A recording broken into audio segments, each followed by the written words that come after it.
Welcome to the debate. When market or geopolitical tensions escalate really quickly, the focus almost always lands on the immediate fallout. But today we are looking at the underlying mechanics, specifically what strategists can actually learn from rapid escalation environments. Exactly. We are pulling this from the framework in Architectures of Response, Managing Strategy Under Extreme Pressure. And the core question we are tackling today is whether strategic advantage in these high-velocity situations relies more on active governance, meaning variable speed decision-making, or on structural resilience and just the sheer capacity to absorb a shock. Right. And I stand firmly on the side of active governance. The ability to compress your tempo is the ultimate strategic capability. And I take the opposite stance. Because complex systems inherently resist prediction, relying on speed is a bit of a trap. Structural resilience really has to be paramount. Well, when you watch a company's decision window shrink from, say, months to just a matter of days, you quickly realize that slow governance isn't just inefficient, it is fatal. High-performing organizations don't just move fast all the time, they master tempo compression. That is, essentially, the ability to shrink the time it takes to go from spotting a massive problem to actually executing a solution. If you haven't defined decision rights in advance, your leadership just freezes under pressure. You have to overcome that response latency, or you fall behind irreversibly. Yeah, I hear that. But look at how complex systems actually behave in reality. We know that perfect prediction is a myth, right?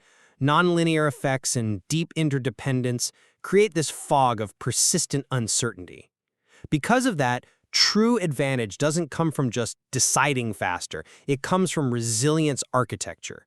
We're talking about modular technology stacks, diversified revenue streams, and redundant supply chains.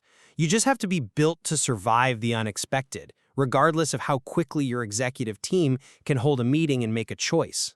You mentioned surviving the unexpected, but fast action isn't just about internal survival. It is about external signaling. Rapid, clear decisions send strategic messages that actively reshape competitor behavior. Think of a major AI product announcement. If a tech firm drops a massive feature update overnight, it's not just about getting to market first. The sheer speed of that move signals an overwhelming R&D advantage, which instantly paralyzes a competitor's own development cycle. They freeze, wondering if their entire roadmap is already obsolete. The signaling effect is definitely real. But wait, how does a rapid signal save you if a true black swan event happens?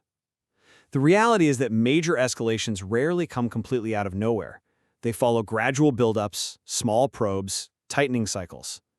If you are waiting to react swiftly, with a bold signal, once a massive threshold is crossed, you are already too late. Recognizing the momentum toward a tipping point, what the source material calls trajectory awareness, is vastly more valuable than rapid reactionary signaling. You want to see the avalanche before it breaks, not just ski faster once it does. But trajectory awareness still requires a mechanism to act. What good is seeing the avalanche if nobody knows who has the authority to issue the evacuation order? Ambiguity in decision ownership destroys strategy. Setting escalation thresholds and rapid response protocols ensures that when you see that trajectory shifting, you don't waste 3 weeks figuring out who is actually in charge.